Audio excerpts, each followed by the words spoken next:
Hey friends, if you encounter this issue where Microsoft Store is not working and the error code is 0x000001F7, then please watch this video. I will guide you through the resolutions. The first solution is to sync the date and time.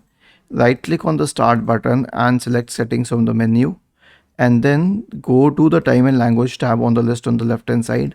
Select date and time in the right pane. Turn the switches on for set time automatically, set time zone automatically, and show time in the system tray. Click on sync now. Okay, you should be connected to the internet for this.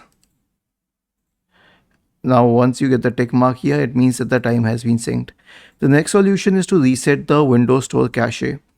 Press the Windows key and the R button together to open the run window.